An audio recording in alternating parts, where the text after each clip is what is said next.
We're going to bring in the ranking member of the House Oversight Committee, Democratic Congressman Jamie Raskin of Maryland, who doesn't want to talk about any of that. No. He was a manager for Donald Trump's second impeachment following the January 6th insurrection, is now one of the core group of Democrats defending President Biden and his administration against Republican investigations. And Congressman, thanks so much for being with us. How fascinating that you've got a Congress, a House, who's not doing anything. Not even the Republicans can't even agree on keeping the government open, and yet they're launching investigations where they've admitted they don't have the goods on Joe Biden.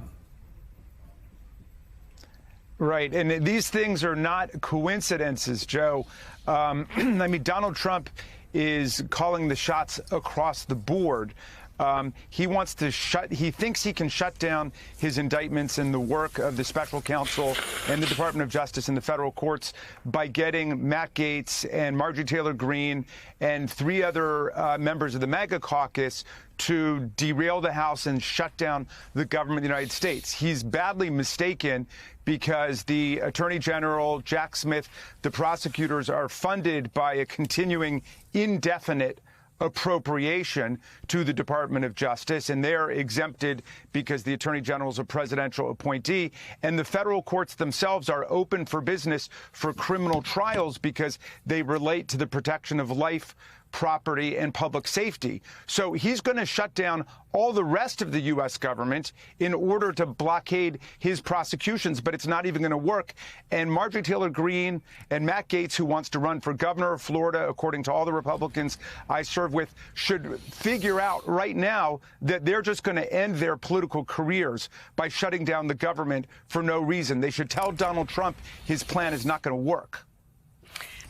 Congressman, it's Jen. How are you? I wanted to ask you how you think this ends. I mean, this is certainly not on the responsibility of Democrats in the House, and the Senate has passed so many bills. But do you think this ends with a bill that Democrats could support, or how do we get to the other side of this?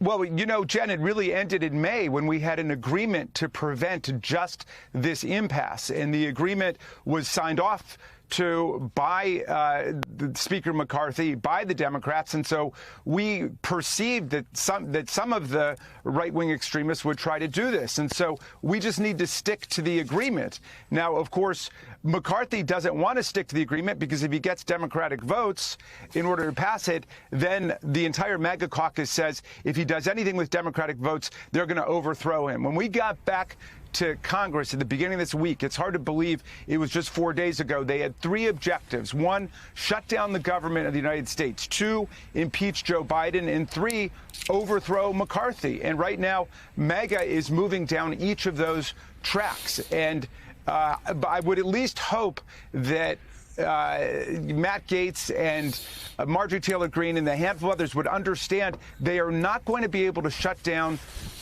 the prosecutions and the trials of Donald Trump by doing this. It will not work. They are fully appropriated by continuing indefinite appropriations or multi-year appropriations or no-year appropriations. Donald Trump believes that. He tweeted it out yesterday that this would shut down his investigations and the prosecutions. It will not work. And somebody needs to get that through that brain of his. Yeah, not going to happen. And he wants to keep talking about it, and others just want to raise money off of it when they know they're scamming their supporters. Ranking member of the House Oversight Committee, Congressman Jamie Raskin. Thank you so much. Let's bring it right now.